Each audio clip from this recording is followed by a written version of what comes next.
Good morning. It is 8:30. We are here with Tom Gaines, our interim county administrator, for our weekly update. Welcome, Tom. Well, thank you, Cindy. Good morning, commissioners, and anybody listening online. I'm going to start today discussing public works a little bit. So I had a long discussion with Andy last week regarding the landfill. It appears they've been inspecting some property. They even walked the site last week. It seemed that they were close under Sam Castro. Sam Castro was working on this quite a bit, but it died on vine for some reason. There are some other things that we talked about that would probably be better in executive session during the public works update today. I'll probably follow up with them a little bit and see if they want to jump into an executive session about that. It was a really good conversation, though. It shed a lot of light for me on the amount of time that Andy has to spend just trying to manage everything that's happening. You know, in the 13 years I've been here, I don't think anybody's been able to fully manage what's been happening at the landfill and plan its future and all that. It's just a massive animal to get your hands, your arms wrapped around, you know. So, and I know it got batted back and forth, you know, with Damien and Sam, you know, the management of that stuff. So I can certainly understand why Andy's spending about 65% of his time dealing with the landfill.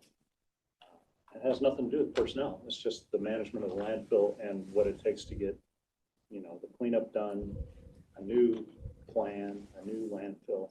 Right. So credit to him for the amount of work he's putting into it, but it does take an inordinate amount of time. Well, and we've got kind of three different phases. We have the old landfill that we have, I don't know if it's a super site, what they call it, Department of Ecology, where that's going to be maintained like forever. And we haven't settled it. We're still working on the mitigation of the whatever it's going to look like. Just kind of curiosity, was in the past county engineers, how much were they responsible for that, if any at all? They did that. That's the only reason it moved from Damien is when Jeff Tincher stepped down. Yeah. Jerome Waywers was the Jerome's online. He can verify. He. Well, yeah, Jerome, you know, just because we had the intern director, so Damien took it over, and then I think when Sam Castro came back, Damien also left. He gave it to Sam. Yeah. But I think there's been some degree. I don't know if because we have a different landfill director out there, or manager. So I don't know if they took care of part of it, but it has always been something that we've had to address and talk about. It's always been I think there's a lot of work to be done there, and I think administratively it's a lot heavier than I ever realized it was. You know, so again, credit to Andy for the time that he spent getting his arms around it. And a lot of it's just educational. Yeah. Piece, but we do have Leslie Nellermo. We have the same attorney that's been throughout, so that's always a big help. But so we have that cleanup. We have the ongoing landfill right now as we're going on, I think, phase 4, and then we'll be done, and then we'll be transitioned to a new one. So we do have like 3 different components of that. Yeah, and some of that I'd like to talk about in executive session as we go forward. So, but that'll be with Andy and John, and they're in right after me. So. Budget. So last week I was in a Washington State, I'm just going to say WCAA. It's Wasatch County Administrators Affiliate Group, WCAA. And there was 12 people in the meeting. I was struck most by the deficits that almost all counties are trying to budget around for the next 1 to 2 years. Smaller counties were projecting $4 to $6 million budget deficits, while larger counties were as high as 20 million. One that's close to the same, this is a private meeting, so I'm not going to say who these counties are, but one of them that's close in size to ours, they're starting at laying off 50 FTEs to try and make up the difference. They're also looking at a furlough program, which they know won't fix it, but that's the kind of budget deficit that they're looking at. They were all very aware of their budget reserve amount, how they were managing that and trying to balance their budgets, and what percent of the general fund they targeted. There's a story that I shared with you guys. It was a newspaper article about Yakima County. I think it was like 2 months ago. They had done an interview with their budget officer. I don't remember who it was, but they were looking at an $18 million deficit and had 19 million in reserves, and we're grappling with how to manage that. I haven't followed up on that to see what they decided to do, but it's really interesting that I don't see where we struggle with our budget. And last year, Cindy, you probably remember, did we borrow 3 million or 2.5 or 3 million from our reserves to balance the budget? It may have been a little bit more than that. Maybe 4 million, something like that. But we did have a pretty healthy reserve, but we also, but on top of that, we had numbers that were incorrect from the assessor's office. Somehow we miscalculated. Something happened with our revenue coming in. Yeah. Now, I don't know if her numbers were wrong or with the TIF, there's something. Sure. I don't know the full story, but we were short some on that. And Daryl may have even been short on some revenue projections or, anyway, I think we've never had to, well, we did a furlough. No, I don't think we ever ended up, maybe 2 hours, but when every other county in the state is at a furlough or do massive layoffs or close on Friday, we've skipped through that because we have ag, we'll continue to spend. We have large industry who brings in a lot of tax revenue. So, and we've been pretty frugal, but we've also haven't really, the last 4 or 5 years, 6 years, we haven't really said no to our employees.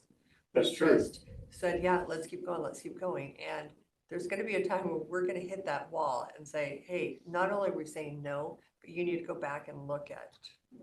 But I mean, and they have. Are we? Yeah, no, I agree. And it just, what really struck me though was as I'm listening to these other county administrators talk about the dire straits that they're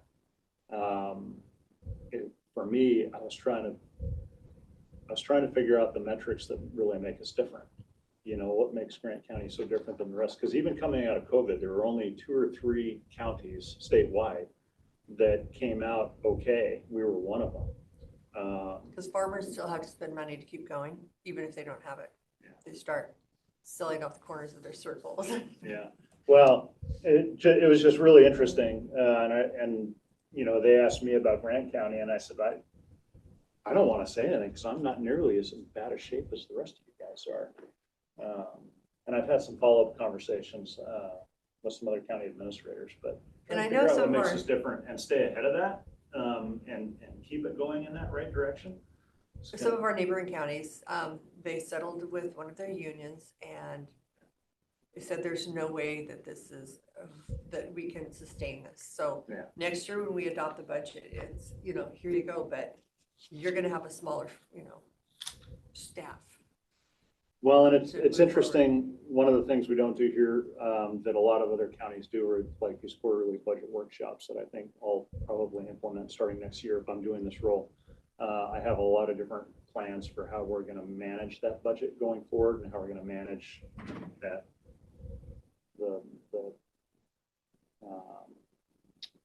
what word am I looking for? The logistics, I guess, between everybody in accounting and how we get those numbers. Well, and Kevin, this is the first year that we have not had a monthly update on accounting, so we financially don't know exactly where we're at. This is the first time since I've been here in 2007, but it's also the first time that we've had a huge, you know, update on, we've had a system change, maybe 2012, you know, software update, but it wasn't this invasive. And well, and I'm going to get into that a little bit as I go through some of our departments. So anyway, I know that next year, a large portion of my time will be spent just managing budget and making sure that the board is well informed of the numbers we do and don't have. I shared a document with my ideas with Rob. He hasn't gotten back to me yet. Probably next week, I'll share it with you guys. Some of the timing, trying to figure out when I'm going to do that because of budget. And one of the other initiatives we've talked about, it's a lot to pile on all of a sudden, right at, you know, at once. So I'm trying to figure out some of that timing. Well, I think once we start going with our software, we should be able to get some reports. We should. Relatively. We should, you know, but the reporting that we're getting out of that department is spotty at best as to what we will and won't be able to do. Mm-hmm. You know, a comment was made that we can never get rid of QuickBooks in the departments that are using them.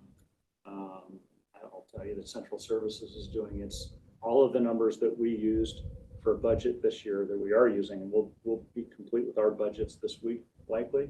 All came out of the QuickBooks records that we keep because we know it's accurate and we know it's real time. So and I'm not the only one that feels that way, but in discussions with Mandy, she said, well, you probably won't be getting rid of QuickBooks anytime soon. It's like, well, wait a minute. We need to manage those expectations. Tyler, we spent a lot of money for this. One of the key components of that was that we could get rid of separate little financial systems across the county. So one-offs of QuickBooks here, QuickBooks there, because GP was so horrible. Tyler's supposed to fix that. Well, so. And my understanding is that right now we don't have every account number. We have kind of the basic, and then we can build on it. But we don't want to start building on these other numbers until we know everything's working with our basic numbers. But I could be wrong.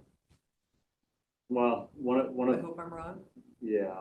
I mean, I hope I'm right that we can continue building on it. With due respect given to the turnover and the lack of people working on Tyler, right? You have two really that are. And I will say it's us. I'll even take that a step further. As far as communicating with departments throughout the county, right? You have one person really communicating, and that's Mandy. And I don't, I believe I asked a few times if we could hire somebody to help her, and it was a flat no. It's a monumental amount of work, and the communication just hasn't been there. I'm not saying that negatively against Mandy. I'm just saying the amount of work that it takes. Right. I don't know when you are supposed to communicate, but that's one of the things that's happened. One of the negative byproducts is that there hasn't been good communication as to how this is going to work and what it's going to look like. So, well, I just think it's not fair. I think when we did the transition, I believe we had other people that came in and helped us with the transition. Yeah. We have people that are coaching us and helping us, but basically we have our team putting everything in, our team figuring out why it's not working.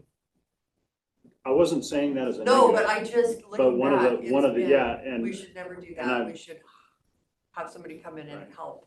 Yeah. I'm just saying right now the communication, and I'm not sure exactly how we get there. I mean, we've already tried soft ways of discussing this with the auditor's office, right?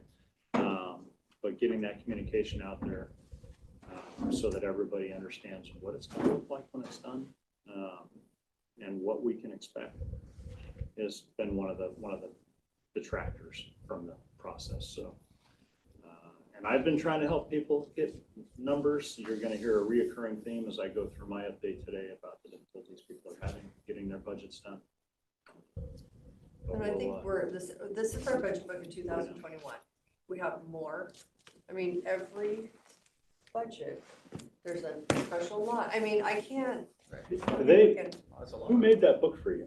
Accounting did, but we've How done many it of them did they make? Did they make one for each commissioner? Yeah. 3 commissioners. They need to make a 4. Well, they don't make them anymore because they're online. Katie got rid of the book. She said it's a lot of time. So we would get this, and it's really easy. You were so fast at that book, though. You were way faster at looking up things in that book. Well, and Mandy gave me this one. It's a smaller. No, that with Tyler, I think you can type in whatever, We have we do have a smaller version, but my notes were in here, so I do miss this big. But I see, we had to keep printing and updating. But when you're looking at the numbers, like you have a wrong number, well, we've kind of tasked her with the impossible. So, and this is okay.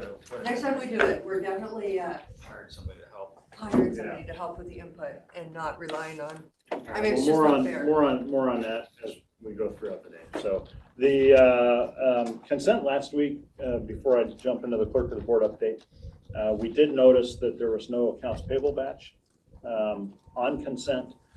As far as I know, the county commissioners must sign that, so that our warrants go out correctly.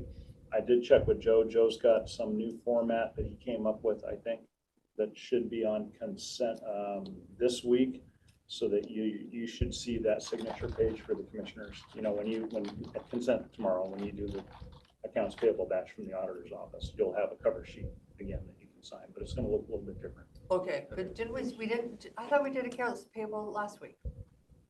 We did not receive one from accounting in time to have on consent. We also have not seen anything from accounting yet for this week. Okay, so Hopefully you'll maybe see a it, because walk-on. on Thursday, when I spoke with Joe, he actually showed me the cover sheet. And I was like, no, perfect. Yeah, so, Well, so we have for the AP batch, we have a standing placeholder for it, so it won't technically be a walk-on. The stuff just won't be on the website. Okay, But I'll have Barb reach out, or I'll reach out, one of us, we'll reach out to Joe and Mandy and see about the batch, because in theory, there should be, you should have already received it. we should have received at least the one that was supposed to be approved last week, and then there would be a second one that was last week's batch that got entered last week, but then also the credit card batch was due last week, so I don't know if that'll be on this week's oh, approval or next week's. I'm not sure. Credit card batches, that, difficult thing.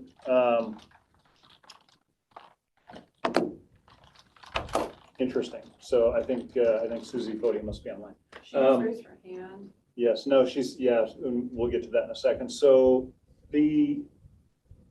Vanessa was struggling to get credit cards done, as she was sent a PowerPoint brief on how to do the credit card batch the day that they were due. They were due that day? Yes.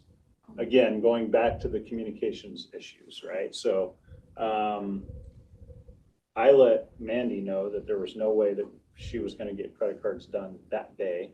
And I know that I think Pepper was struggling up there trying to get it done at youth services as well. And I told Mandy, and Mandy said, there's no way we're going to get it done. We're so far behind. She goes, it's not going to be okay if they didn't get it in that day. And so I let Vanessa know, and she struggled the rest of the day to get all the credit card statements taken care of. And I'm sure that Pepper did too. And I think Susie has a comment. Apparently her card was declined, and we need to look into that. So, most of the department heads limits are fairly small.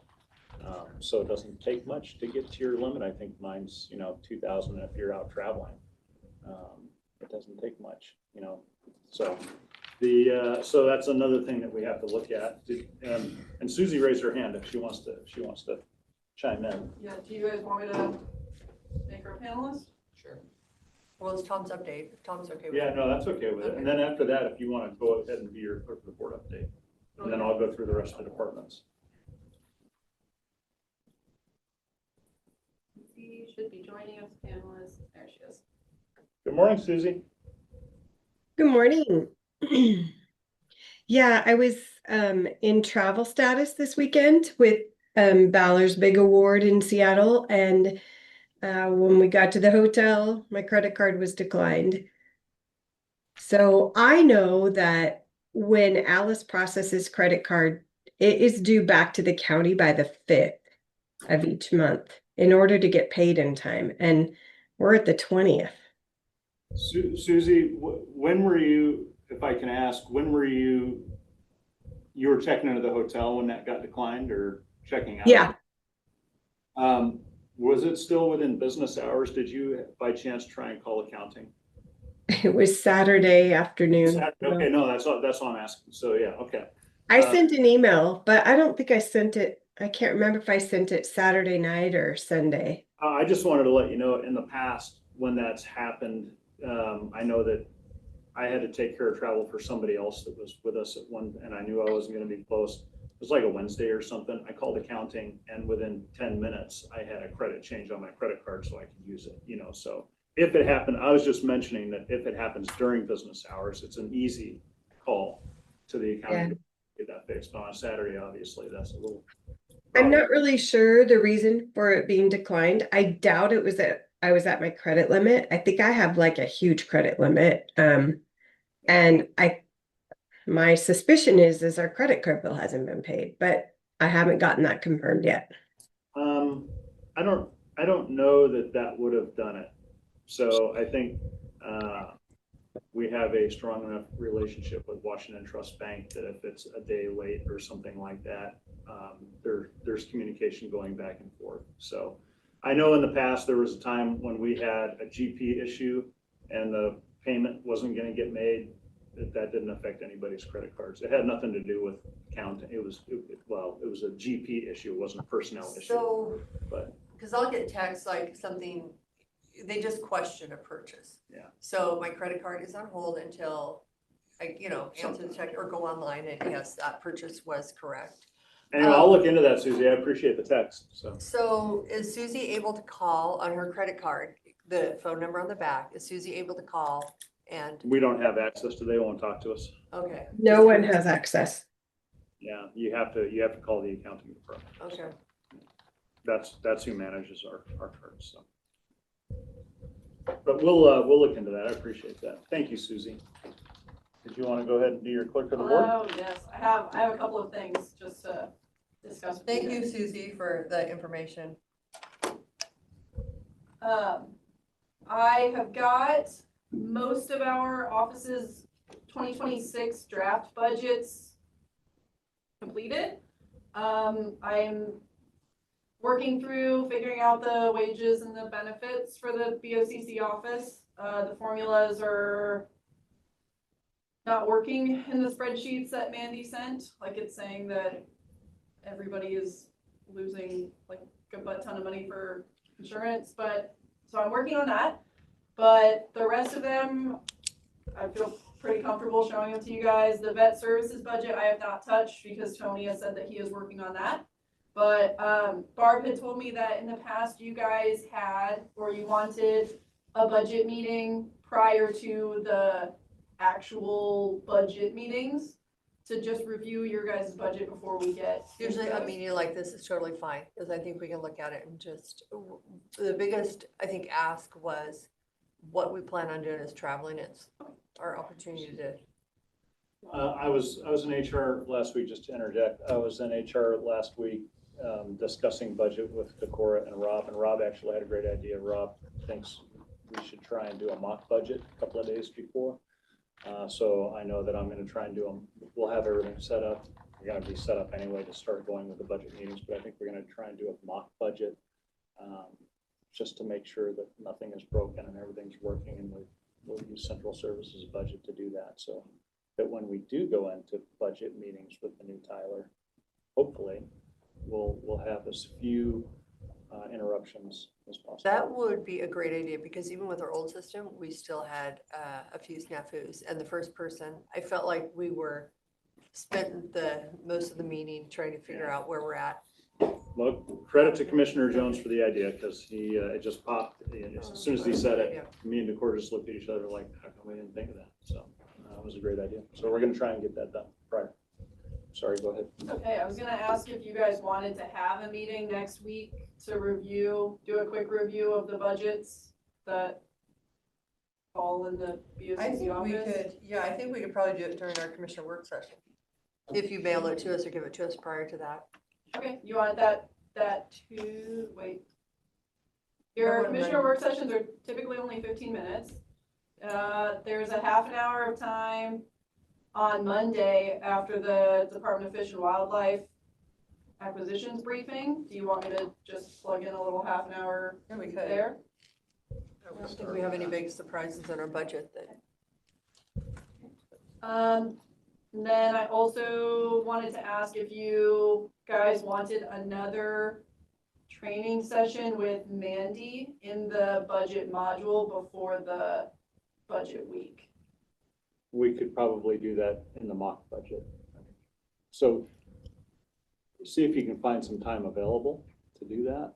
Okay, And then we'll do the mock budget. We'll use that as the schedule for the mock budget. there's lots of time on Tuesday if you're wanting it to be with all the commissioners. That would be good. Okay, That would be good. do you want half an hour, an hour? I'd do an hour. Sounds good. Okay, and then the other thing I had was that here in a couple of weeks is the elected official department head luncheon in November. Currently, the only thing I have on the agenda is Andy Booth wanted to talk about a county vehicle pool thing. Was there anything else that commissioners or Tom, maybe you guys wanted on that agenda? I would like to ask about, I know I've been pushing training, if there's any training opportunities out there that some of our department heads are elected staff. Did you suggested, I ordered the book, I'm still waiting for the book. Were you the one that, The Basically Incredible? yeah, I ordered the book online. So maybe we can work on that together and look at the various options that are out there. And I mean, I'm happy to speak to that at that department head luncheon if you'd like. There's a ton of options out there, and I don't want to just launch into something. No, but sometimes our elected officials are, and Kim has brought some to us when her I training, agree. you know, sometimes we find them out there, it's like, please share with the group. Yeah. And, but yes, Tom, if you want to facilitate that, because I think, you know, in our training, we want to continue to grow our employees and not pull them from other areas to come, you know, be our directors or our managers, but grow our own team. The only other thing I had was, LTAC grant application presentations are on Wednesday. So hopefully you guys will have a recommendation for the distribution of funds on consent next week. For LTAC, we don't really, it's a yes or a no, basically. Just wanted to let you know. So if we don't like it, we send it back, which before we've had a little more say in, you know, like the fairgrounds needs more, maybe we could, anyway, or the museum, kind of have that just. So I guess, yeah. We won't see it until next week. Yeah, hopefully they'll make a recommendation after their meeting on Wednesday. Okay. So, yep. Oh, did you guys have any preference for food for the elected official department head luncheon?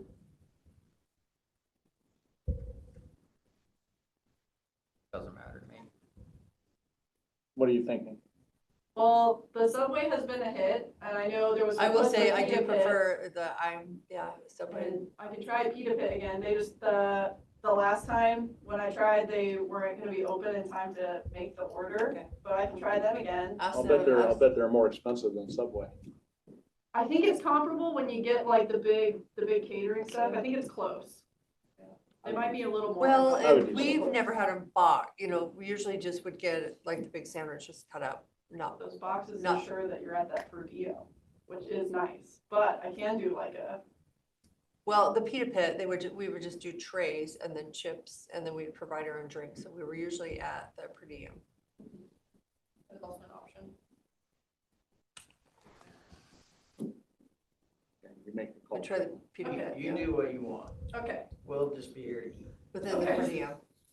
great. Whatever's easiest. Well, I'm not cooking it, so it's all easy. That's all that I had. Okay, that's it. Any questions for Caitlin or Barb or clerk of the board? No, I don't have any. All right, well, I'll start off with the department briefs for the week. So New Hope, Kids Hope, Susie's online, obviously. She can add more if she feels like she needs to, but the national accreditation site visit occurred on the 16th after 6 months of preparation and a lot of documentation, a lot of work on their part. Paola Gill was selected as Domestic Violence High-Risk Teams Coordinator in collaboration with the Moses Lake Police Department. You're aware that Valor was named the Courthouse Dog of the Year. Her priorities are currently the 2026 budget preparation, as is everybody's, and then the Crime Victim Services Grant site visit with Commerce on October 22nd. Her challenges are data barriers in Tyler during the budget process. And her deadlines are the department budget, October 29th, New Hope Kids Hope budget hearings, November 3rd, sexual assault nurse examiner training, November 6th, same, yep. And of course, we'll look into her credit cards. Legislatively, their biggest focus will be on the Department of Commerce Office of. Tom, just a minute, I'm gonna stop you on Susie's. We went to the accreditation, and it's nice to hear other people think that, because we know our team is amazing, but when Yeah. others see it. We did talk about the same nurse, and I wonder if there's some opioid funding that we could, because our problem is we have one sane nurse for all of Grant County. And when I was on the sexual assault, domestic violence consortium, like these individuals that go through this process, they've just gone through a traumatic experience already. And then they're in a 6-hour, you know, getting bounced from here to there to waiting for a nurse to get checked out. You know, that's the last place they really want to be, is a waiting room or bouncing around. We have a How lot much of does money. Renew have to do with like opioid funding? And Well, I know we are the he's ones got that, something on consent today for, and I don't even know if there could be a connection Yeah. on something like that, but I think sometimes when these crimes occur, there is some addiction component to it. Mhm. I don't know. Susie, are you still online? Okay, well, because we do have, that's kind of a new fund that we have, the opioid. There's quite a bit of training. Rob, I'm just talking about the opioid, using the opioid training to maybe help pay for another staying nurse. Or just. Because we had 6 at one time, now we have 1 in all of Grant County. There was 6. There was 6, because you'd have one like at the Quincy, at Efrain, it was like, right now you've got to go find this one nurse. Holler in. I'll follow up with Susan. I think it's something we could do for our victims. And again, the biggest focus will be the Office of Crime Victims Advocacy budget decision package, 21.3 million. And they're continuing to watch for victim services funding. The Swahil over there at Youth Services, she is currently working as with a lot of other departments on updating their job descriptions as part of the Compensation Connections compensation study. She's working closely with staff on that. Also, budget preparation with ongoing assistance from accounting. And a notable comment from her is the process for her is taking longer than usual because they're still becoming familiar with Tyler, and having the implementation occur so close to budget session has been especially challenging. And that's true for everybody. We're not only trying to figure out how to do our budgets in Tyler and the challenges that are inherent with that, but a little extra added stress because we're going immediately into the budget meetings using Tyler for the first time. I don't know if you could have planned that differently. Obviously, it doesn't matter now, but it would have been great if we'd done this earlier in the year, knowing that that wasn't a possibility. Just kind of I think that was planned, it just kept getting pushed back further and further and further. Couldn't get things done quick enough. Today, I'll just touch on Public Works. I know that they're in here right after me, so I won't spend a lot of time on this, but both cat compactors are inoperable out there at the landfill, and they're operating with a BOMAG. I did talk to Andy about that last week.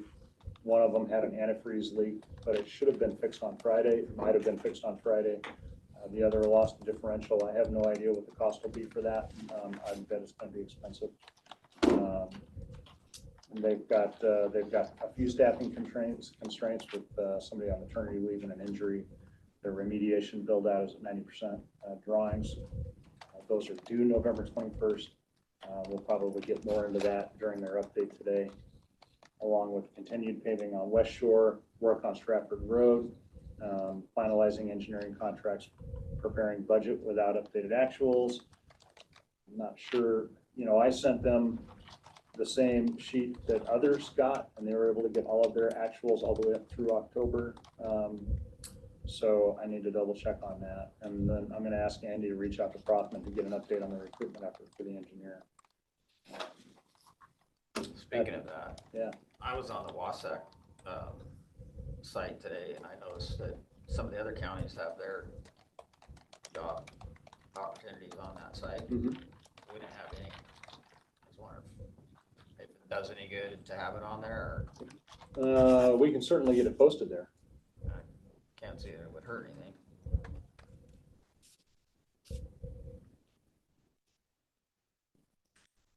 At the fairgrounds, they did hire a new accounting tech, Lisa Sniffen, joined last Wednesday. Seems to be acclimating well. Becca, Shayla, and Jim will be at the Washington State Fairs Conference in Wenatchee Thursday and Friday of this week. Lori and Ken will be there Friday to do a presentation on arena footing. Jim is also going to the Washington Festival and Events Conference in Bellevue the 29th to the 31st. They're doing budget preparations. He sent me a note saying he's awaiting updated financial data. And I'm not sure, he must be talking about revenues maybe, because he's got all of the expense data. They had a barrel race this weekend. I haven't spoken to Jim yet this morning to see how it went. Chris isn't here today. He generally calls me early on Monday mornings to tell me how things went over the weekend. Moravita is coming up November 1st. I did ask Jim about the LTAC presentation that was completed last week with the city of Moses Lake. He noted that we don't know what anybody's getting yet, but they did say they are attempting to keep more of the tourism funds for their own programs. He was disheartened since most of the programs don't put heads to heads. So that was his comment on that. Development services. So obviously you guys know some of the other stuff that's going on in the background there, but they're still working with accounting to establish primary expense and revenue accounts. A lot of their numbers are rolled up into a single number, which we can't do, so they're trying to get that stuff fixed. We were all part of the joint BOCC Moses Lake City Council meeting. The Colesville Appeal on Development Agreement of QV Solar is going on, and they're doing some comprehensive plan and climate resiliency update workshops. So speaking of that, I reached out to Dustin, who then reached out to Rob Carlindsey, who I'm actively communicating with now regarding our Wheeler parking lot. And I wasn't trying to be a jerk, but I was telling him that I'm drawing a parallel between the city of Moses Lake coming over here and sitting with us and saying how much we need to collaborate and work together, but we couldn't get a single person, to really discuss the parking lot with us and all the various issues. So anyway, it was nice to get a call back from Rob. So we're working through that. Hopefully by the end of today or tomorrow, we'll have a good path forward on that. So he's got a statement of work, Jim, deliverable due to commerce on October 31st for the periodic update. It's complete, and he's going to meet with a consultant to review, and I'm going to talk to him about how that went. And he's completing a determination of significance and request for comments on the scope of programmatic environment impact statements, which is due October 31st for the periodic update to the Grant County Comprehensive Plan. So we've got second assistant deputy fire marshal request pending in PMR this week. And they're monitoring upcoming landward and agritourism reform proposals. Jim and Michelle are leading a focus group. Warnock will reintroduce a bill. He doesn't recall the number, but he's going to try and get it to me, and we're going to try and pay closer attention to the various bills. It's a short session, so. So just let's bounce back to the fire marshal. Mm-hmm. Will this fire marshal be reviewing permits as well, or just with the fire marshal? Because when you're talking about moving the fire marshal's office over here, part of their duties were to review plans. I know we need additional people looking at the fires, so we have 24/7 coverage. But again, this is building a team. It's going to be expensive. What are their other duties besides looking at the fires? I can follow up on that. I know they were doing permitting, but yeah, I wanted to talk to Nathan more about that, but he was out last week at a conference, so he's back this week. I'm hoping to catch up with him on that. So, and I know it's on PMR today, and I know that they're planning on moving. Jim came to me a couple months ago to discuss my space and having the fire marshal move in there. So I know that they have those plans, and I'm sure that all of those duties are laid out. Well, it must be laid out. If it's on PMR, they have to have the job description written and everything. So I just have to. Well, and I know they were starting they wanted to start permitting for fire. Mm-hmm. Along with the building permit, so it's going to be an additional fee. They're kind of building their own department, but previously they were part of they were inspectors. I don't know if they were reviewing permits, but they were reviewing houses for fire. I just want to make sure that we're not starting a standalone department, because we still need inspectors, and I we think still that's need. their plan, is to have another inspector. I know they were reviewing. I mean, they reviewed our plans for the jail in concert with the city of Ephrata, but we were the permitting authority on that. So Nathan was reviewing all of that. Mm-hmm. That was a lot. Yeah. Are they also going to be able to before they were kind of double trained, so they could do fire and they could also do building inspections, not for fire, but for actual boots on the ground inspecting. We can verify that interoperability, between them. I mean, it's again, like I said, I wanted to catch up with Nathan last week on this, but I didn't get a chance. So it almost sounds like we're having our own little I mean, they're pulling away from the building department and they won't be doing plan reviews. They won't be doing building inspections. They'll solely be. Well, I think they still have to do plan review regardless, because the building inspector can't review the fire life safety systems, so it has to be. Yeah, they still have to do that. So it just because they're moving doesn't. Okay, mean they won't I just be wanna- doing that. So, Verify. yeah, no, we can. So, I will follow up. Let's see, some decisions Jim is looking for is invoicing questions from Kutak Rock regarding the Colville appeal. Invoicing of the DOCC or development services. Technically, their services are for the DOCC. Do you guys have a priority as to where that billing should be going? Should it be going to development services to pay that bill, or would you rather see the DOCC paying that bill? Or is that something you want to talk about in a different session? We can talk about that in a different time. So, Fund 170 mitigation funds, mechanical permit fees for solar need to be established by Mandy and approved by the BOCC for development services to complete the budget. So I will follow up on that with Mandy to see if those have been formed. And I would assume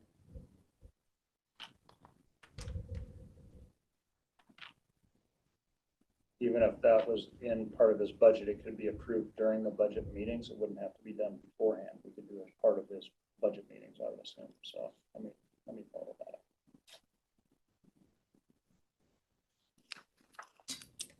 Risk management conducted fire extinguisher training for over 100 employees. They said it was kind of a hit. There's a lot of people who had never touched a fire extinguisher, let alone knew how to use them, or inspect them. So I guess that was a hit. They're going to try and do that again and try and get more people doing it. Working with Public Works on the road oil spill claim filing. And thanks for posting that. I was going to post that, Rob, and then I didn't get to it and you did. So thanks. And no new claims or injuries have been reported. He's working on the Public Works claim, finalizing his budget, and he's got a WCRG renewal and a safety team accident review meeting on the 21st coming up. Dell will be out of the office on family business until the 21st. The 22nd, he'll be in Wenatchee to Thriving Together Regional Summit. He will be back in the office Wednesday and at the CAB meeting this Thursday. The Quincy office renovations began October 13th. It's a scheduled 2-week project. So the initial phase was interior paint. Office furniture was moved to the middle of each room. Letters were sent to all Quincy clients, community partners, neighbors of the clinic, and social media announcements were made. The Moses Lake Uonazawa site is progressing. Framing, HVAC, and electrical are complete. Sheetrock is going to begin shortly. They've selected carpet and flooring for restrooms break room, and they've been working with CDA for furniture, and they are hoping to be open by January 1st. They have applied for a CCBHC certification and are awaiting HCA decision. Sorry, I don't know that acronym. I thought I caught them all. I did not catch that one.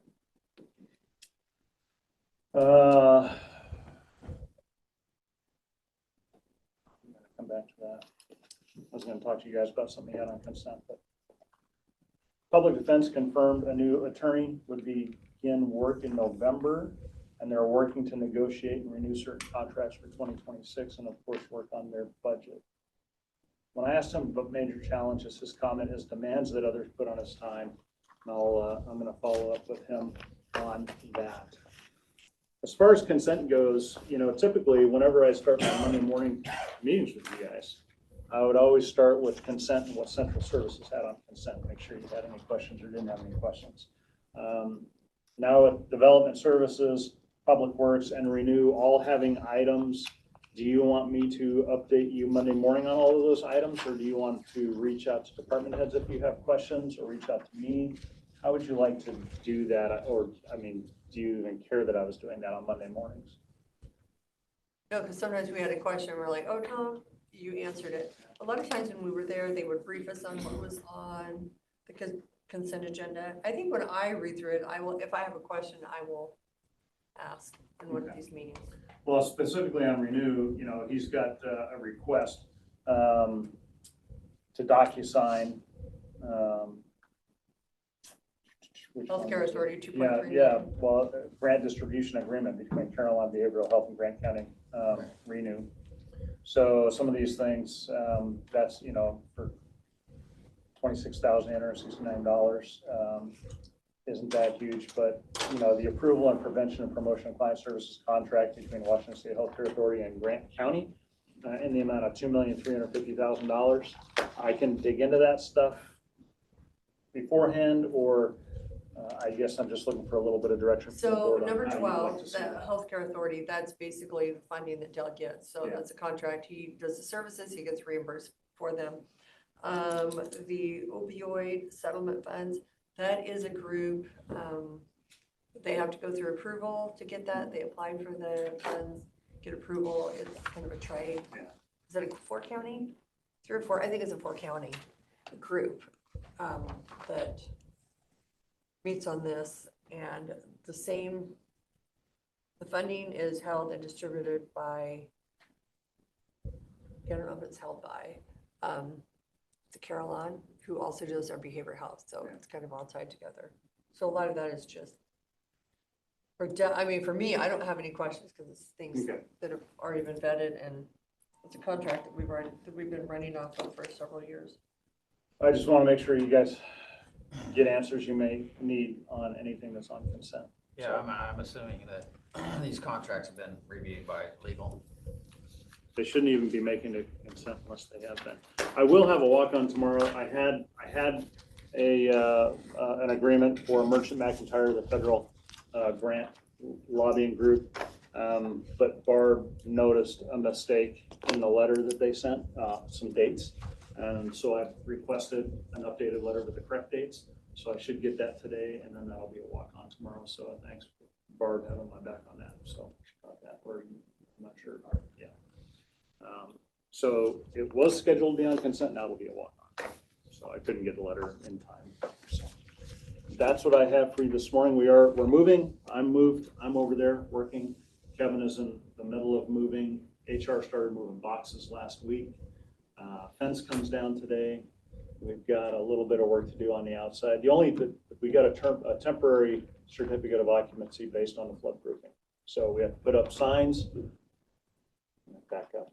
So on the outside, we have some flood doors or some flood screens, rodent-proof screens is really what they are. They have to be put up on those little brick abutments that are on the outside. The logs are in process. These go up against the doors and we put the flood barriers up. We have to have those here and stored. They don't actually go on, just the metal rails get installed on the outside of the doors. But we have to have signs inside the building too, stating where those things are located. So those are the 3 corrections that are under our temporary certificate of occupancy. All 3 are in regard to flood proofing. Everything else is good. So anyway, I'm up and operating over there. We'll probably get Vanessa moved between today and tomorrow, if not today. And HR is working with facilities. We lucked out on our remodel here at the county that we didn't have to do that. Yeah, you didn't. Any questions for me? I know Public Works is outside. Rob, you got your folders? I think I asked my question. No, I don't have any. Okay. Thank you, Tom. Thank you. That's what I have for today.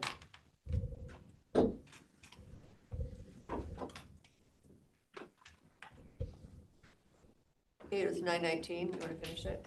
We are in recess until 9:30. 9:30. Good morning, it's 9:30 a.m. and we are here for a Public Works update. We have Dave Brand, Andy Booth, and John Brissy, as well as Tom Gaines sitting in. Good morning. Hello. We'd like to start with our accomplishments. Okay, so last week, gravel road grading in all 3 districts, rock raking in District 2, gravel replacement in all districts, pavement patching in District 3, crack filling in District 2 and 3 for next year's seal coat. Bridge is doing inspections, their October routine. Guardrail maintenance, some guardrail blocks and fabricate some new push bars for the bridge crew as well. We've got ice slicer in this year for snow and ice, so that's being mixed and transported to Mattawa shop and those types of places where we have it. Other than that, some HEO training, the fire extinguisher class. I think that went pretty well. That's about it for. So when you were talking about accomplishments. the snow ice control, that was your de-icing, de-slicing that you were, the 15 hours? Or were you switching over equipment on trucks? I was curious, because I don't think we've had. No, that's just where they're mixing it and hauling it. Okay. Yeah. That, I don't think anybody's switched over anything to Sanders yet. Because the ice slicer is the granular stuff, and we mix it with sand before we Okay. put it out on the oh, roads. okay. I was thinking it was a liquid, because we did have a liquid. We do liquid as well, but Okay. yeah, we'll get those loads in here in the next month probably. And the liquid trucks are working on the fall bare ground application right now. So Would you prefer liquid or granular? they're different. The liquid is like an anti-ice, put it down before the event comes. Okay. The ice slicer is more to deal with ice that's on the road or built Okay. up compact snow and ice, things like that. We have used the ice slicer in like a pre-treatment and anti-ice. It works pretty good for that as well, but On slow, yeah. low ADT. They tried it on Dotson Road one time and most of the traffic blew it off before the event. So it's gotta be one of those roads that you don't have a lot of traffic blowing it off because it's not gonna stick right now the way, if we pre-wet it, it might, Yeah. but we don't have that system, so. The liquid works better for that application right now. So any other questions? Not on ice slicer. No, okay. I will just note that, I'll share it with you, John has heard this, the residents or those traveling south of I-90 feel that when you're traveling north of I-90, the roads are much better than, and I don't know if it's just where the graders are. No, it's where the buses are. Okay. The buses from I-90 north run that route. Okay. From I-90 south, they don't. So our priority is the school buses and that route. The rest of the people need to be able to negotiate the straightaways and drive for conditions. Okay. When we can get there, we get there, but they're not our priority route. The other thing we're seeing, especially with the anti-icing, the liquid material, the higher the ADT, the better it works. It works fantastic on that stretch of White Trail from 281 to Highway 28. It works great. High ADT. It's fantastic product. We've been playing around with it. Some of the roads with hills, it's not that successful because the ADT is very low. So some of it could be that as well. The ADT is lower south of the freeway. Yeah, much lower ADT, so. I'm just sharing that. Yeah, no, Just in case I see the something mayor on of Royal Facebook City or, has something to say pretty much every year. okay. That Dodson has that freeze spot though. Yeah. Hmm. Has that freeze spot, that little section that freezes. Where the Where that wasteway water's goes at. through. Yeah. Yeah. But I think we find most accidents out there are because of speed. They're just not driving for conditions. They get off the freeway that's been de-iced and black and slick and they get on that and think they can still drive 65 and then they end up upside down. So, Not me, just sideways. I know, just wanted to bring that up for. yeah, it's that or we're, if we go all the way out there, that route, that truck's route would be not to Marine View or 12 east of Dotson before the buses. So it's either Okay. take that's care of the great. people that are coming in to go to work or take care of the kids going on buses. So it's kind of where we're at. And we have worked a couple times to have District 1 go south of the freeway. If it's bad, we'll have them continue past to help down to Road 4. And then we try to have the Royal City one come to fore to kind of help that situation if it's really bad out, but that's not every time either, so. We do what we can. You know, another thing that might help this year is we're finally fully staffed in Royal City. It's been years since we had a full crew down there, so that'll help. Tom, it's not because people in Royal City know that I have this job and they call me. I hope I didn't jinx this, but we are fully staffed there. Yeah, for the moment. Yeah. Next up, we have a West Shore update. Actually, Dave probably go to that, but yeah. So 71 of the asphalt driveway ramps are complete. Today, they are, this is Central Washington Asphalt is continuing. They should be done by Wednesday with all the asphalt driveway ramps. So all that will be left is the concrete ones. So that means we'll have 90% of them done. 71 out of how many? About 160 or so. So Todd had 80. He has 80 as of Thursday. 372.5 tons on 80 paved driveways. Okay. 300 tons of crushed top course in those driveways as well. And that makes sense because I was out there on Thursday at about 2 and there was another asphalt truck or two. So that makes sense. And at that time, you told me 71. Yeah, he gave me a sheet. Love it, love it. So hopefully by the end of this week, we'll be done with all the asphalt ones. There's a significant amount of concrete work that still needs to be done. Weather is still good. We shall see. We're planning for blankets as well, so we may be able to go into November with that, but we'll see. It's all weather dependent. This week, we're up into the low 60s still, which is great. Get our asphalt all done. By the way, if you haven't been out there, drive from the north south, it looks completely different. After you've raised up the driveways and they have asphalt on them, completely different look and feel out there than there was before. Much feedback from the residents of the 71. Oh, the majority of them are happy. I had one individual wants it to be completely flat, but they are well within standards. They have a 2% for the sidewalk, and then it drops to a 4% for their driveway, which is well within standards. We can have a 10% grade break, so that you could go from a 2 to an 8, for example. They're well within standards, but you can't make everybody happy, if you will, but it is well within standards. So that is really the response when people are talking to you. If they have been paved already, we'll take a look at it. Like, for example, that one, I'm going to go out there this week and with my grade, I've got a grade bar. So I'll just double check it. So that way I can say, hey, this is within standards. It's actually an excellent question.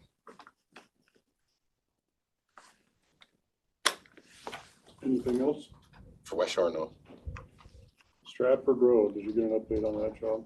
Yeah, so Stratford Road, they've gotten base rock and maintenance rock to Road 22 now, so approximately 2 miles. They have placed some down at the big super going down the hill there. They did get the big crossing pipe down below in. They still have 4 small pipes to go, approach type, at the roads at 22, 21, that type of thing. They're approximating 3 more weeks to complete.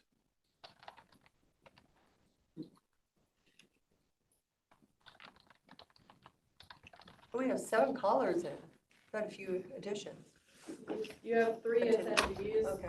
then there's you guys, just one, Barb is online as one, and then I'm online twice, technically.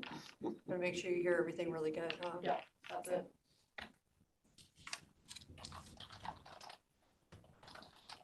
Any questions on Stratford? Well, thank you. And thank you for working on West Shore. Well, we've even had complaints on, Stratford, just a length of time. And I got a complaint about the roundabout in Othello. It's taking forever. But I'm like, that's not really my problem. So hello. But it's probably because there was a strike. Weren't they impacted by the strike? I think That's what I said. I'm like, I think it's the strike that impact. It's like, well, I thought it was just this local area. I'm like, it was like 16,000 people. Well, and I wasn't on our list, but right before we headed up here, from our consultant, we got the final punch card to go over at tomorrow's meeting for phase 4 construction. So we should have that by the end of the month, should be completed. Another one is affected by the strike, so it's close. Okay. I'd like to turn it over to Dave for our annual road program draft. Yes, it's a draft.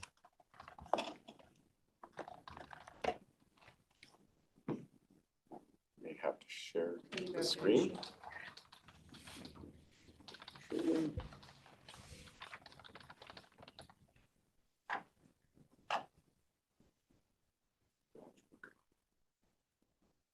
We're all Wants holding to. our breath. Okay. Make it smaller. It's okay. We'll work with that. Control plus. Zoom in. Give you a little bit. There we go. So if you're on our So I just go to website, I'm locked out again, which is really so if you go- rare. if you go to Public Works website, underneath engineering, and one of the things that we do is the 6-year TIP, the 6-year transportation improvement planning. So we get together every year and do that. Usually spring, late spring. And then we also have the annual road program or annual construction program every year, which is instead of looking ahead 6 years, we're looking ahead only 1 year to next year. What are we going to do? So now you're getting into the details of it. Whereas the 6-year TIP, a lot of those projects move around and move back in time, depends on funding and those kind of things. So now we're looking at, hey, what are we going to do next year? So underneath road planning is where you'll find our 6-year TIP. And you'll see our last year's annual road program and this year's draft, if you will. So let's just take a look at this year's draft.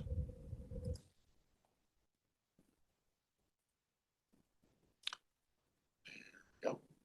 And it jumped big time, didn't it? All right, so we've got,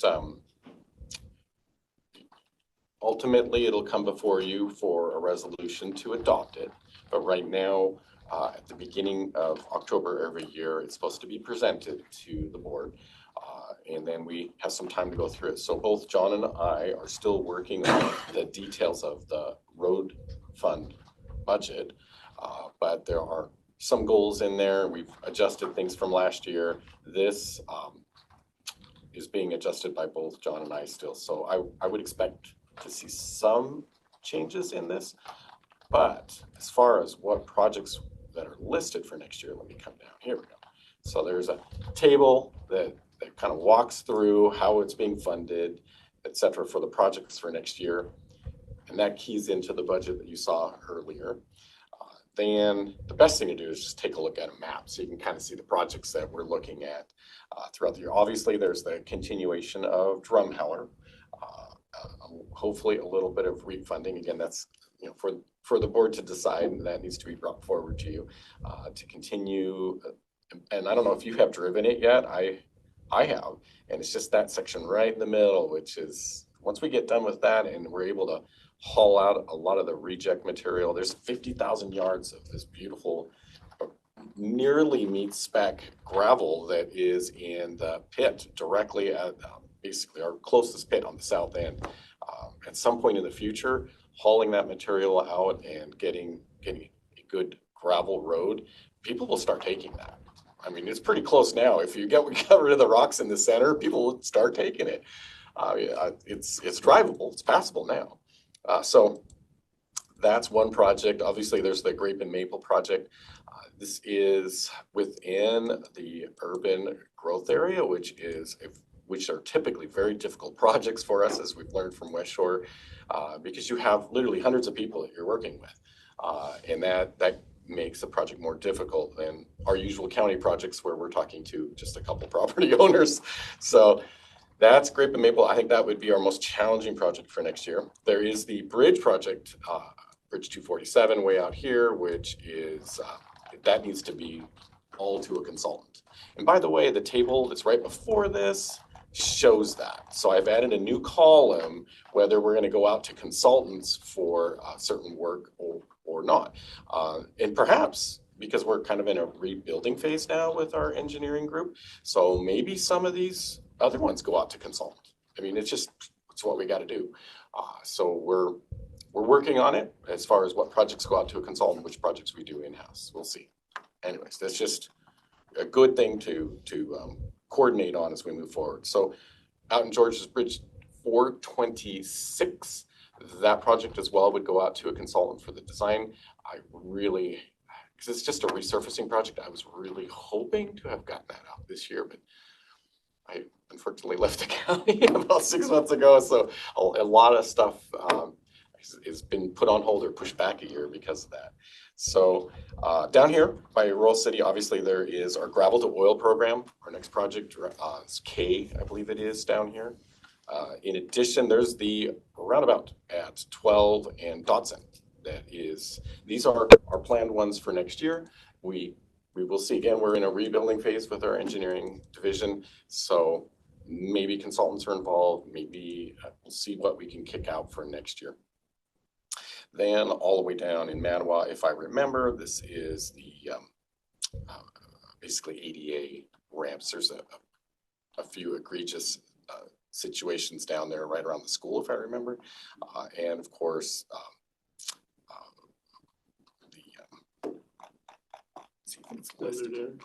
Desert Air, thank you. The Desert Air pedestrian trail down here at Desert Air. I think those are our projects. If we were able to get it all out, that would be a total of 8.5 million, and of which 7 million of that would come from grant funding, and 1.4 would come from the road fund. Now, whether those projects all are completed or not, again, right now we're in a rebuilding phase, so I suspect not. However, we should plan for it. Get it on there so that we have a budget that is a goal, right? So there's details of that. John and I have been working through that as well. We shall see how it goes for this next year. So there's also some budget information here as well, projected revenue, projected expenses, and then another area that's important is your bridge inspection report every year. In this bridge inspection report, it does talk about 247 and 426. Talks about a couple other bridges as well that are on our 6-year tip to update. And at the very end, gives you some nice pictures as well of why we're doing that. Then there also is ER&R. There's our detail of our maintenance management plan.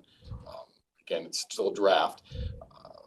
Here we go. ER&R, our goals. So we have a shortfall, but we are not planning on funding that this year. So that means in the budget, you wouldn't see money coming from the road fund to backfill for the replacement this year, but perhaps next year. It's just the nature of the equipment that we're purchasing this year and the collections that have happened in previous years. We're in good shape right now, but so it is that in some sense it's a good year for us because we're not drawing from Fund 101 to a backfill on our purchasing, but it's the type of equipment we're purchasing next year. Also, by the way, John, were we proposing to make any changes to our ER&R funding for each of our pieces of equipment? We were talking about perhaps making some adjustments this year as well. Yes, the graders. Graders this year. So graders this year, so I will need an updated one of those to add to this. I still have last year's Yeah, rates. the cost nearly tripled for graders. So, but we need to start collecting that. That's the thing. Unfortunately, our rates were so low and they weren't adjusted for so many years. We weren't collecting what we needed to be able to purchase the equipment. So now we're getting things in alignment. Okay, so this, when you're ready, and you have it updated, send it to me and I'll get it in there. So that's why it's still draft, because we're still working on it. But as far as the plan for construction next year, it's on there. And it gives you an idea of what our goals are in it. Some of them, like Bridge 247, are going to take years to do. That was it for me. Any questions? Thank you, Dave. I don't have any questions. I just said thank you, Dave. So my question, you have your equipment and then you have your cars in the R&R. Now, do you kind of keep your vehicles separate? The vehicles are not subsidizing the equipment, is it? The equipment is probably subsidizing the vehicle. It's an excellent question. The separation between, because there's the entire R&R, which would be countywide, and then there is just Fund 101. So what we're required for this is only look at Fund 101 vehicles and equipment. Okay. And So 101 is the question. only one that's required to participate in ER&R. Even solid waste doesn't have to. Correct. So what you're seeing there is not the entire R&R. It's only the road fund equipment being purchased and what was collected and what our rates are.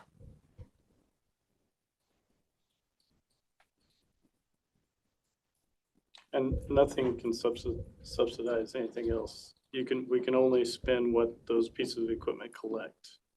We can't have a car help pay Okay. for a grader. or Okay, vice and that's versa, my yeah. question, if you're getting Yeah. graders.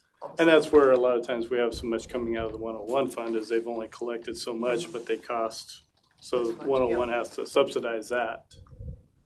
Same with sheriff's department. If their vehicles are not collected enough, then they're gonna come to you to subsidize the extra cost. This year, we're gonna, Separate pots of money. Yeah. That's important to understand. Yes.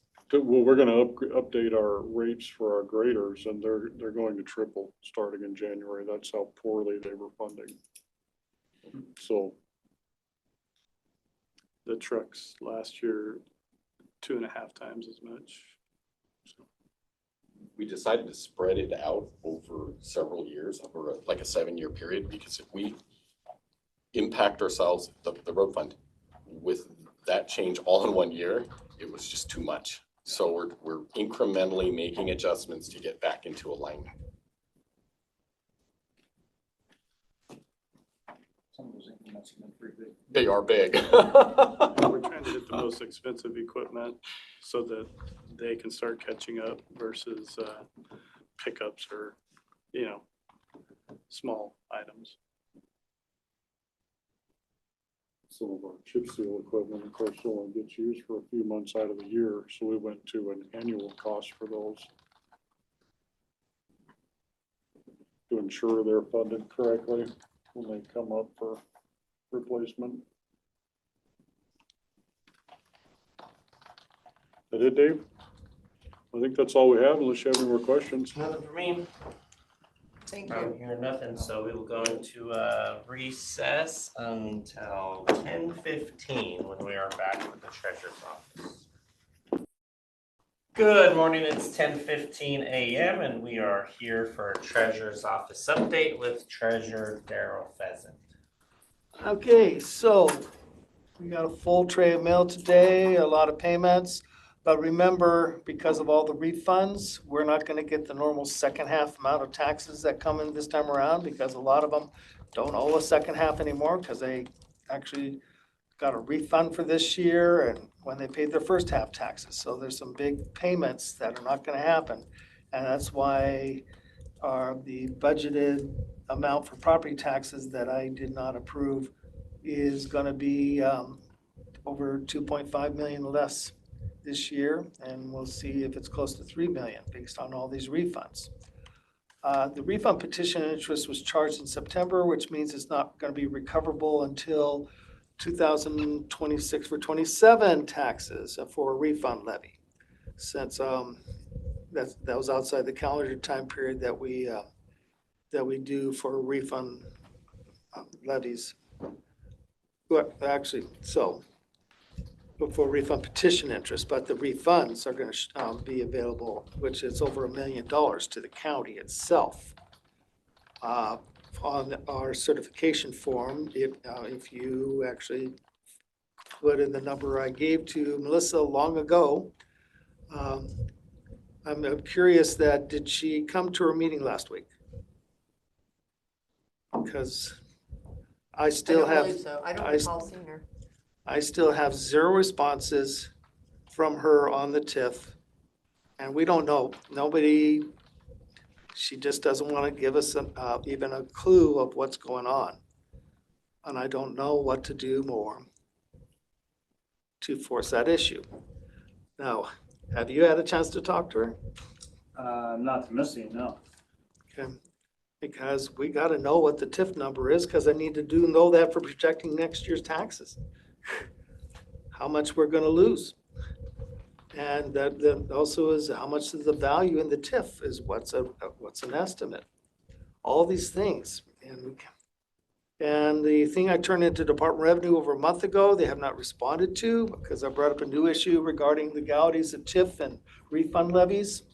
And I haven't heard from them. So I must have given them something of a tough question that they never pondered. And so that really probably messes things up for TIF counties, is the question I posed. These refund levies that have nothing to do outside the TIF area, but somehow the TIF gets to benefit from them. And I'm saying that should not be allowed to happen. But right now, the process the assessor goes through ignores that situation. And they just let the TIF get the benefit of it. And I'm saying, no, it should not. And I haven't heard anything from DRCA saying I'm wrong. Well, would that be a ruling that has to come from DOR or Yes. the state legislature or something? So then what, how would Missy have anything to say on it? Well, DOR provides the process and procedure manual. And the procedure manual says just put in this number. Yeah. But they never looked at that number and what that number really meant. And since we have over $1 million for a refund levy, which is almost all of it is outside the TIF, why should the TIF get a portion of our $1 million? And that's what the problem is right now the process says they get it. And how is that fair? So even Clark County, who is saying they can't disagree with me, they're going to discuss it further, but also that also impacts this year's TIF from the refund levy we did for this year. Is that is part of her equation? Well, actually, I don't know what's part of her equation because she hasn't provided any spreadsheets to show me how she's calculating it out. So I don't know what is happening from her. Revenues next year, since we don't have the jail bond, is going to be $1 million or more, less. So our sales tax revenues will be down. Our property tax revenues could be down because of the TIF, not getting any benefit of the new construction there. And I don't know because of the data centers and the big reduction in value in the data centers, if that will also mean lower values than what they started with this year, which means any new construction we have that's outside of TIF, I'm not sure is going to be offset the reductions in the values of all the data centers and other huge industries that got huge reductions in their value. So we're not expecting that revenue. We have so many transfers that haven't been done. I can't tell you what the current expense balance should be because we have so many entries that haven't been done. So I can't tell you. And what I mentioned before is we have a whole bunch of issues that are given to us that were not complete and did not balance. And so everything that was off, we had to go against current expense to not delay the monthly reports.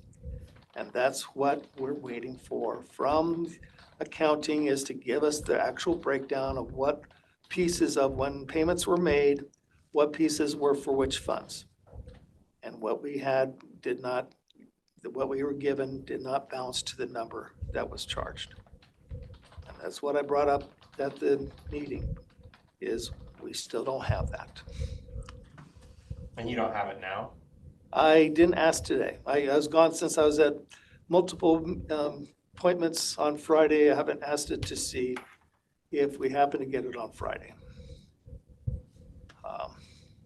But also, this budget I'm not sure what to do. Since it's asking us to do a lot of research to come up with numbers, I don't know if they're gonna be correct or not.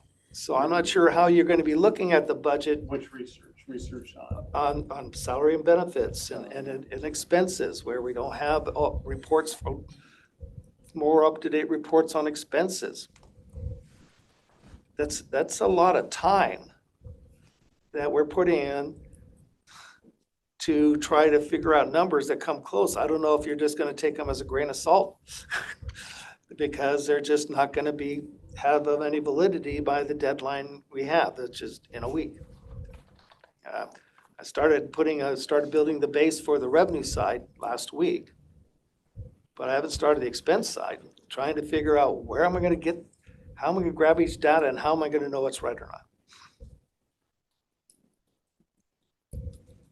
And why can't we get a chart like we had last year of the expenses for all the different benefits? We got at least a chart that says if you have these, this, and this is the dollar price. But we didn't even get that chart.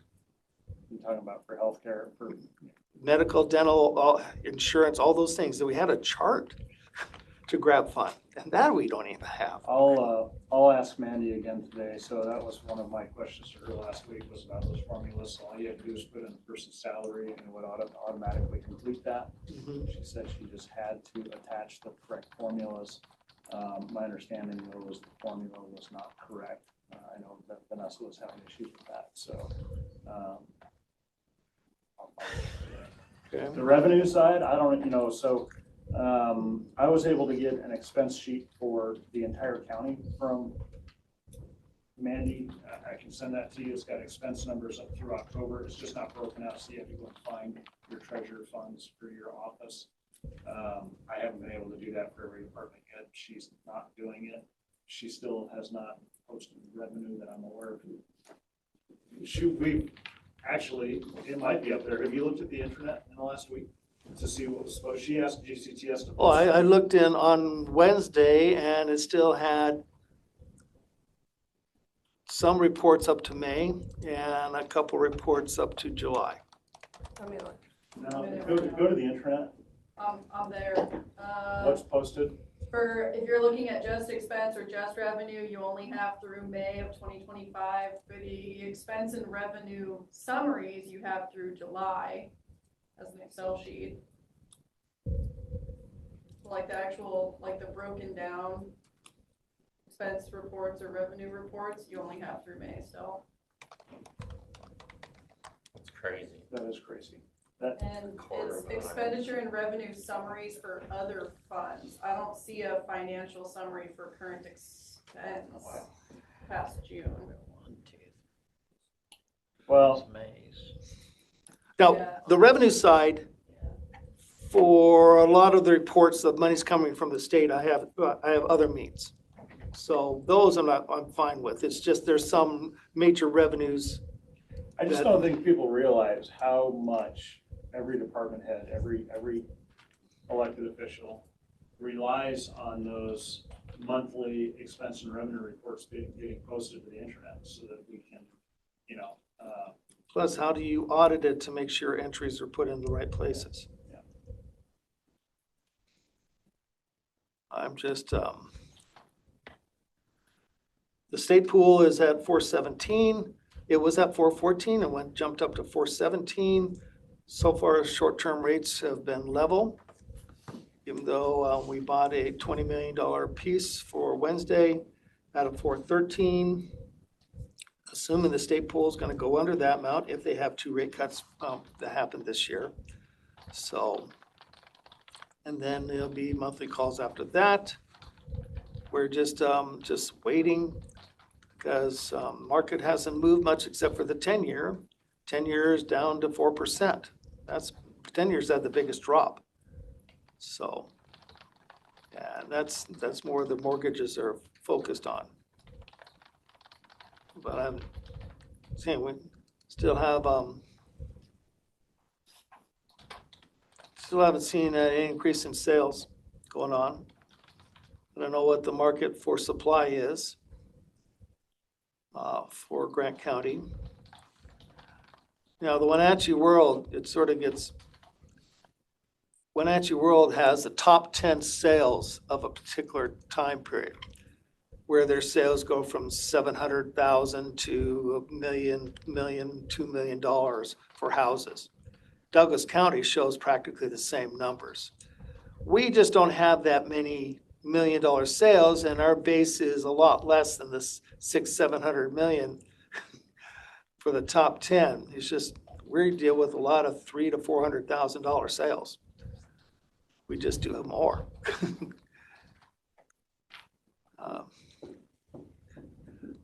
And of course, you're dependent on the REIT money. Now, the REIT should be good next year. Should be, at least this year is easy.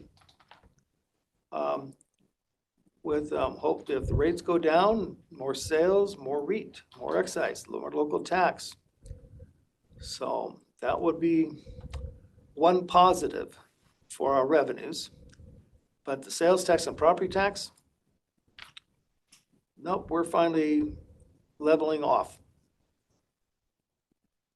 And this TIF really took the whole wind out of our growth for the future. There is one action that's the city's working on of an area on Airport Road for a big place for a potential data center here. So that's being in the works, being looked at. On airport or port. Port of Perry, when you come around, there's this big section before you get to the hangars. Sounds like, because the city of Fredo was talking about the potential revenues that you would get from that.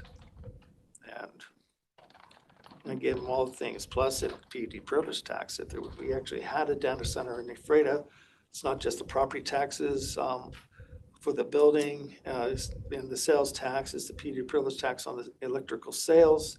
Yeah, how does that work with the sales tax on internet sales? How do you guys get paid for those? I'm not sure what you mean by internet sales. Well, like when people buy stuff online. Well, Are we supposed to be getting? Oh, yeah, we're getting it. You know, the Amazon type entities have their places where you put in your address and make sure, this is why our sales tax jumped a lot. It's because they used to be going to the city of Moses Lake and larger cities, and so these Grant County and the smaller cities benefited in the change of way people buy things from after COVID. Sure. It changed the dynamics for us, and with online sales, yeah, that really was something where we started getting our money from our people who live out in the county, instead of the cities getting the benefit of that. Right, that's good. But I'm not sure, since joblessness is going up, I'm not sure the replacement jobs are gonna be able to, if you don't replace them, then those people don't have money to spend as much. Part of the jail project was getting reclamation piping up to the port. And that was one of the things that held back data centers from coming to Fredo. So hopefully, Fredo finally gets something. We'll see. That'd be nice. And then we'll see what kind of restaurant goes by the new hotel. Because that's usually when one happens, then that'll stir that. Yeah. So we'll see what happens. That's about all I have. Anything you wish more from me? Just got all mail sorted for us to process and get ready to run through in the afternoon.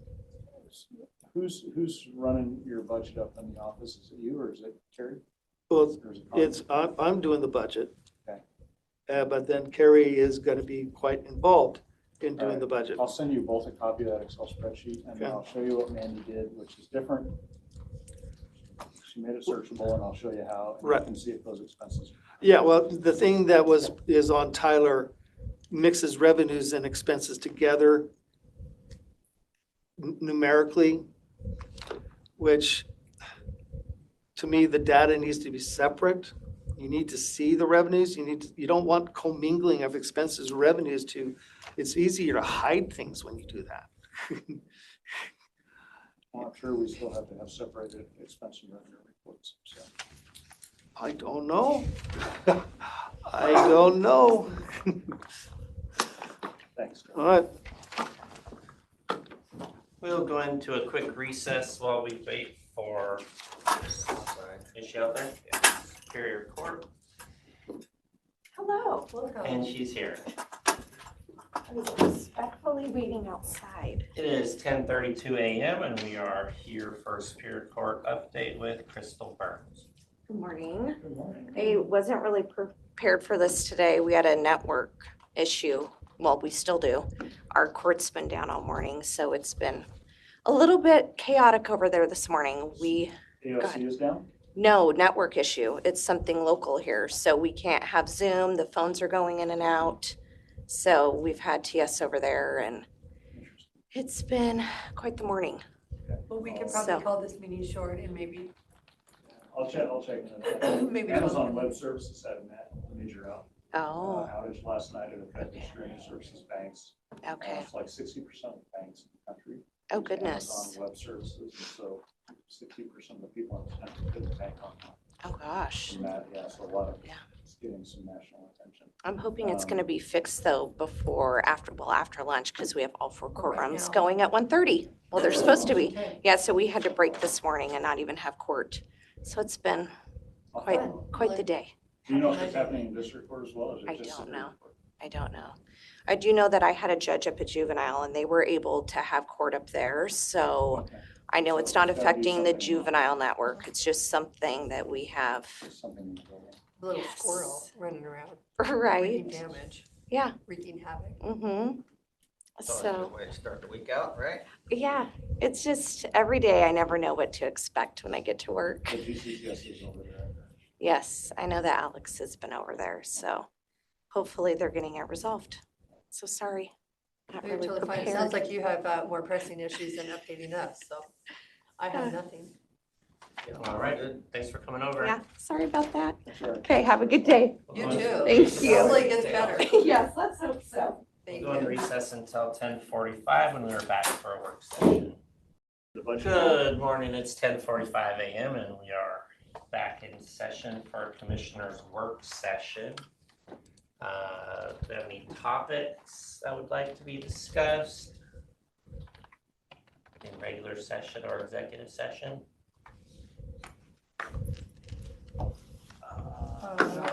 Kevin, you have some topics? I'd gladly go in. I could go into executive session about possible real estate transactions. Okay, let's do it. I don't have my computer here 5 today. minutes. Did somebody steal it? No. So I can't do my executive form. Who has an executive form? Oh, I could probably do it. You have the white copy?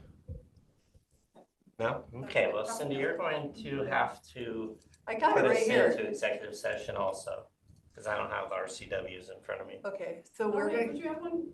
It's gone. Oh, well. We don't okay, have to. so start time is 10:47. I show 6, 10:47, and we will come out. What time do we want to end? 5 minutes. I'm gonna go 10:53. That's, Maybe. Just continue on. It takes me a minute to. Oh, I can't get 10:53. So just note, I can only do 5-minute increments. You can change it, Oh. Yeah, you can. Okay. but we'll go into executive session till 10:53. Do you want to say the RCW? RCW. Real estate acquisition 4231-10-1B. 10:53, we're out of executive session, no decisions were made. Do you have any topics you'd like to discuss, Mr. Burgess? Do you want to continue discussion? We can go back into executive session. A new topic of discussion? Was that the discussion? I think it needs to happen. I mean, just real quick. Okay, well, let's Did go you see my text? as soon as Tom's. We'll go back into executive session here. Oh, okay. I sent you a text, so Crystal came in for her superior. Is it for the same? No, it'll be a different, So we're trying to figure out. but we'll make sure. more of Or it would be a personnel. a personnel issue. Disciplinary or evaluation? No, job applicant evaluation. RCW 4230 110 1G. Until 11 p.m. AM. Might take till 11 p.m. 11 a.m. You said the RCW already? Just trying to change my numbers. It's 11 a.m. We're out of executive session. Thank you, Tom. Sorry to cut off. No, your you're whole okay. No, conversation. you're good. You're good.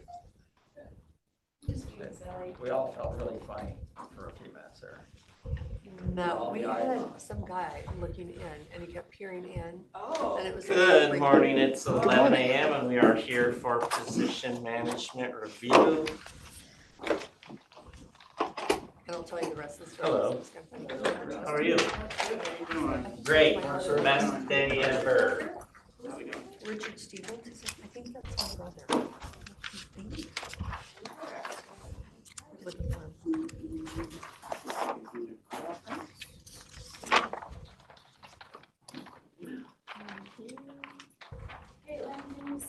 I message you. You're always on it. Thank you. Sometimes. All the time. Every of the times. You can't tell too many people that.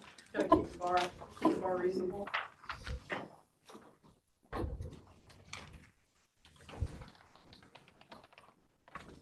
Thanks, Jim.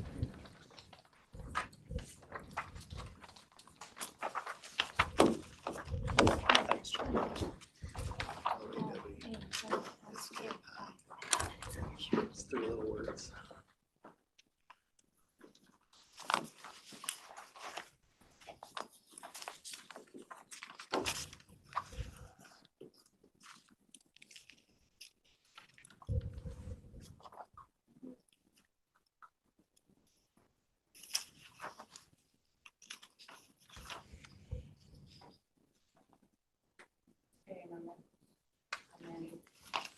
She out there? They canceled their meeting earlier with us, so I'm not sure they're gonna make it. Sent her a message, but I'm not seeing a response.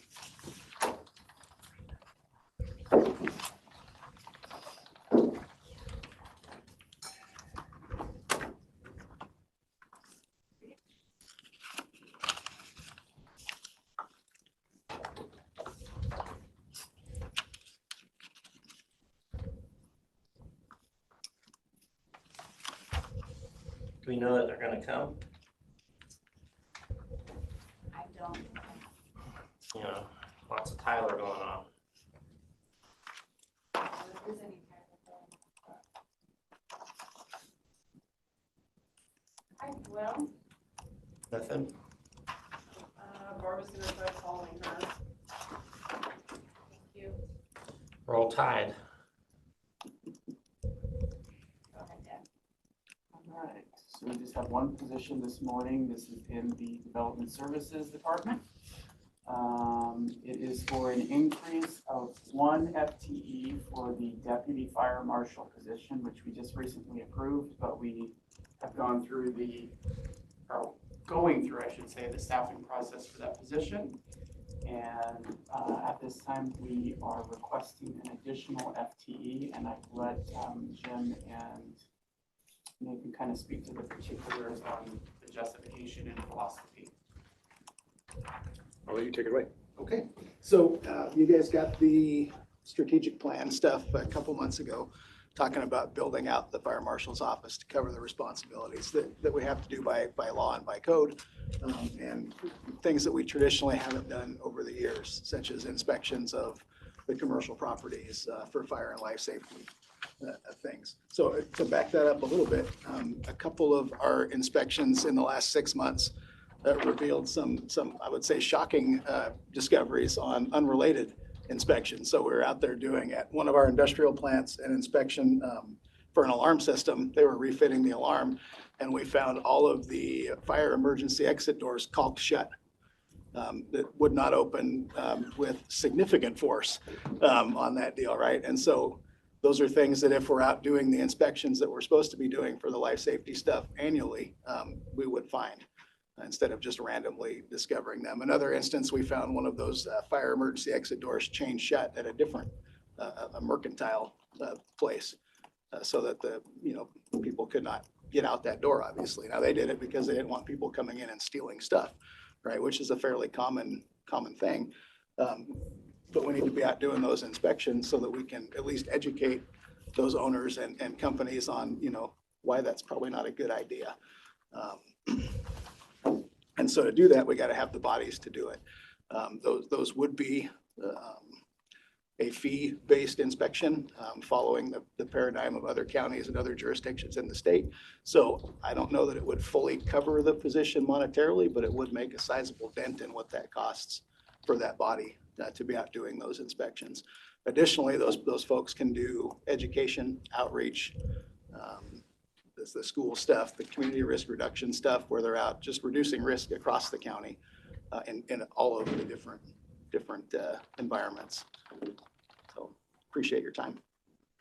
So in the strategic plan, this is something Nathan and I have been working on for the better part of 2025. It looks different than what we have in front of you today. So obviously we have a fire marshal currently. We have asked and received authorization to hire a deputy fire marshal currently, which is the recruitment process that we're going through currently. We are not looking for an assistant fire marshal, although you see that kind of in the strategic plan. That will come at a later date. We'll probably kick that one down to 2028. What we're asking for today is of course approval for a second deputy fire marshal coming from, again, this recruitment cycle and the surprising reality of the pool that was generated. We had how many? 16 applicants. 16 overall. 16 applicants that we've pared down to now 4 through a pretty rigorous process that Nathan and Dan have put together. And we will be conducting final interviews, and it will be a very difficult selection to narrow that down to the one position that we have currently approved. And that's why we're seeking a second. We were going to come to the board and go through the budget process looking for a second FTE in 2026. We're just accelerating that in light of it being right around the corner. So to Nathan's point, one of these FTEs will be able to stand up that commercial inspection process that has been lacking, and it will be fee-based.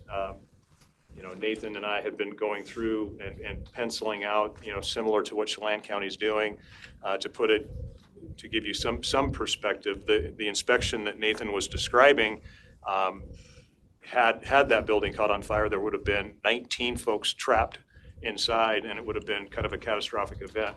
That building, had we been doing annual inspections, the fee for that inspection would have been almost $1,000.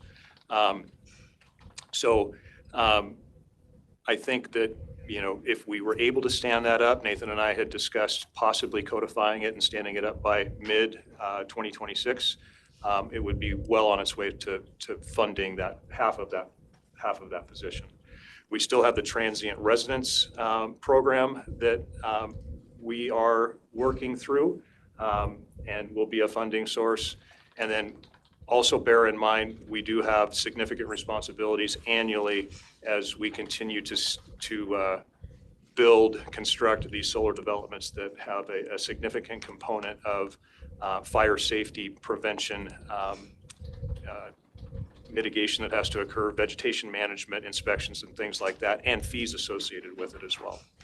So again, a little bit off of what the strategic plan has laid out, but we'll go a long ways to working towards getting the fire marshal's office the help that it needs in order to be compliant. So again, appreciate your time. Has the job description been built for this? I mean, are they doing everything like inspections, plan review?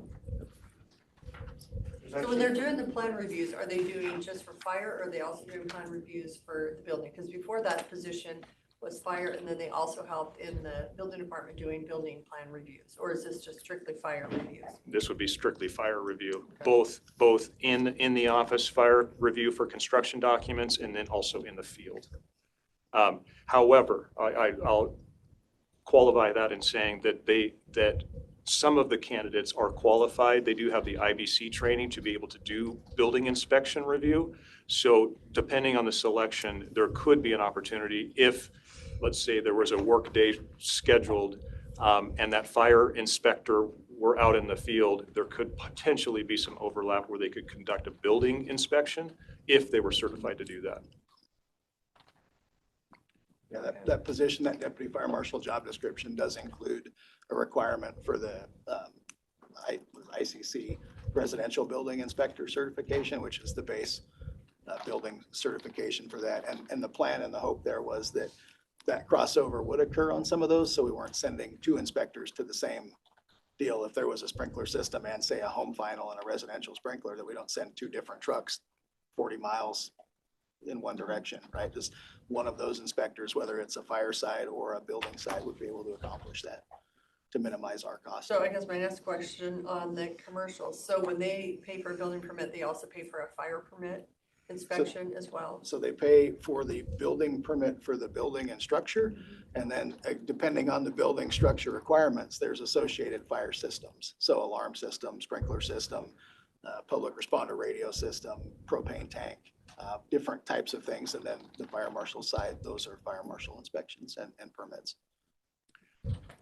And those are based off evaluation on the fee schedule that we have established. Okay. And then in addition to that, what we're talking about today would be then annual fire life and safety inspections. So similar to what we have with the transient residence program, where they're receiving an annual fire life and safety permit and inspection, that $200 renewal and then subsequent inspection that program generates. This would be in addition to that. So we're talking about, for example, we have three schools in the unincorporated UGA of Moses Lake that we should be inspecting annually and issuing inspection reports and correction notices and things like that. Currently, we're in partnership with Fire District 5 to conduct those inspections loosely. They're being conducted, but they're not being formalized, and there's no fee attached to it.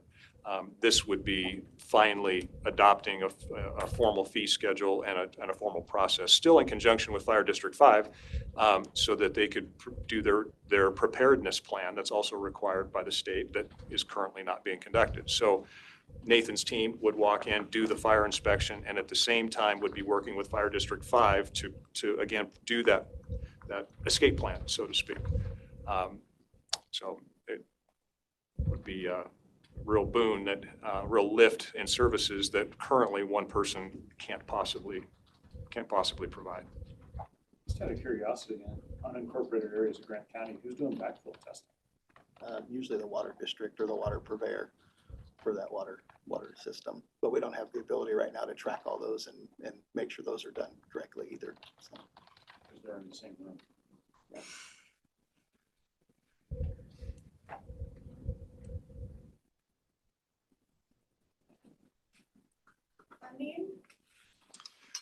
Currently, we still are operating off of excess funds that we've had by positions that we haven't filled. Going forward, it would be a request in this year's 2025 budget. It would be a new position.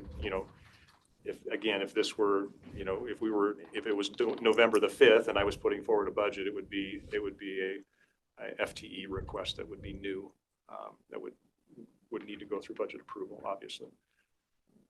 Mandy, any comments, questions? It shouldn't be an issue for 2025. 2026 would be dependent on that approval.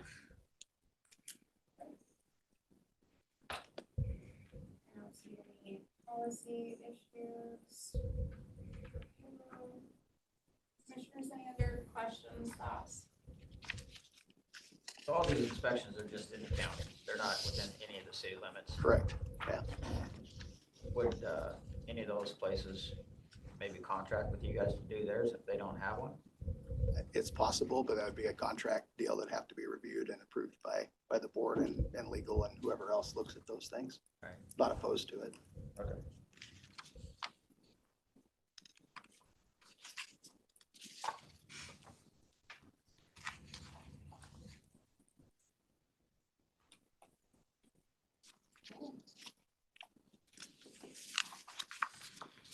nothing else on the board, we'll bring it back tomorrow during the April update. Okay, Thank you. thank you very much. Thank you. And thank you for all the additional information. You're welcome. Do you have an extra copy of that? Absolutely. Thank you.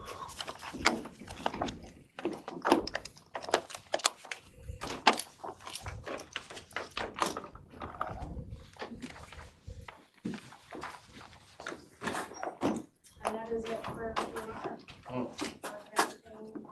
Let us know. Yes, just one today.